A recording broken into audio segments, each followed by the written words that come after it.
आपको आरोह पाठ्य पुस्तक से काव्य खंड में पाठ 3 पढ़ाया था, उसी के प्रश्न उत्तर लिखवाने जा रही हूँ।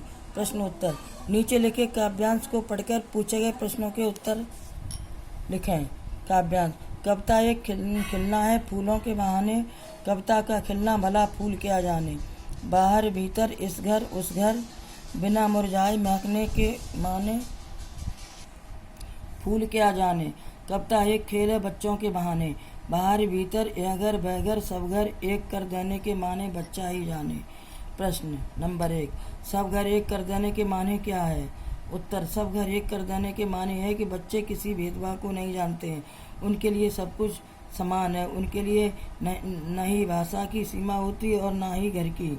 प्रश्न 2, कविता और बच्चे को एक समान रखने के क्या कारण हो सकते हैं? उत्तर, कविता और बच्चे को एक समान रखने का कारण यह है कि कविता की कोई सीमा नहीं होती है, इस प्रकार बच्चों के खेल की भी कोई सीमा नहीं होती, दोनों एक समान है।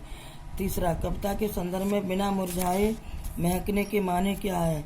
उत्तर, कविता के संदर्भ में बिना मुरझाए महकने के माने यह है कि फूल के खिलने की और महक प्रदान करने की एक परिणति होती है, परंतु कविता हमें सदैव महक और ताजगी प्रदान करती रहती है। अगला क्वेश्चन, बालक का मन कैसा होता है? उत्तर, बालक का मन भोला होता है, एक प्रकार कविता की तरह ही बालक के मन में किसी प्रकार का द्वेष नहीं होता है। अगला क्वेश्चन, कविता किस तरह की होती है? उत्तर, कविता एक खेल की तरह होती है, जिस प्रकार बालक तरह तरह के खेलों के माध्यम से अपना मनोरंजन करता है, ठीक वैसी ही कविता होती है। इस कविता के बहाने बता कि सब घर एक कर देने के माने क्या है? उत्तर, सब घर एक कर देने के माने से अर्थ यह है कि बच्चे किसी भेदभाव को नहीं जानते, उनके लिए सब कुछ समान है, उनके लिए न ही भाषा की सीमा होती है तथा न ही घर की सीमा। अगला क्वेश्चन, उड़ने और खिलने का कविता से क्या संबंध बनता है? उत्तर, के अनुसार कविता पंख लगाकर कहीं भी उड़ सकती है, इसकी कोई सीमा नहीं है, परंतु चिड़िया के उड़ने की एक सीमा होती है। इसी प्रकार फूल के खिलने की परिणति होती है, परंतु कविता फूल की भांति खिलकर सभी को मंत्रमुग्ध कर देती है। अगला क्वेश्चन, कविता और बच्चों को समानांतर रखने के क्या कारण हो सकते हैं? उत्तर, कविता तथा बच्चों को समानांतर रखने का कारण यह है कि कविता की कोई सीमा नहीं होती, क्योंकि कविता भी शब्दों का खेल है, इसी तरह बच्चों के खेल में भी किसी तरह की सीमा का कोई स्थान नहीं होता। अगला, कविता के संदर्भ में बिना मुरझाए महकने के माने क्या है? उत्तर, कविता के संदर्भ में बिना मुरझाए महकने के माने यह है कि फूल के खिलने की और महक प्रदान करने की एक परिणति तय होती है, परंतु कविता हमें सदैव महक और ताजगी प्रदान करती है।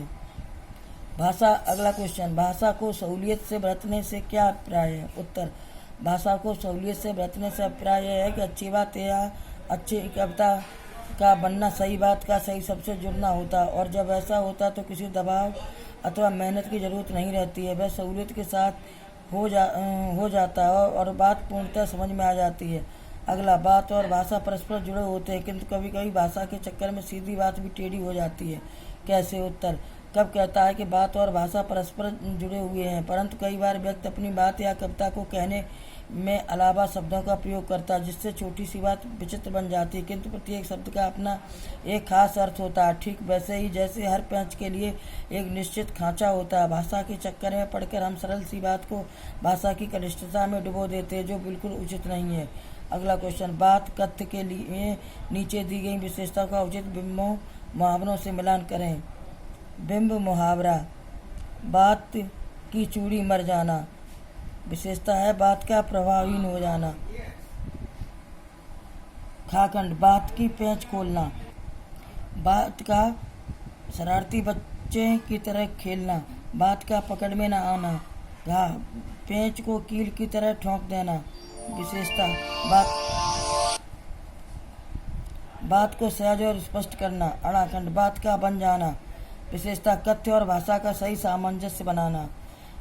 अगला क्वेश्चन, बात से जुड़े कई मुहावरे प्रचलित हैं, कुछ मुहावरों का प्रयोग करते हुए लिखें। उत्तर, मुहावरे। बातों बातों में काम बन जाना। मुहावरा, मैंने सोचा भी नहीं था कि इस तरह बातों बातों में काम बन जाएगा।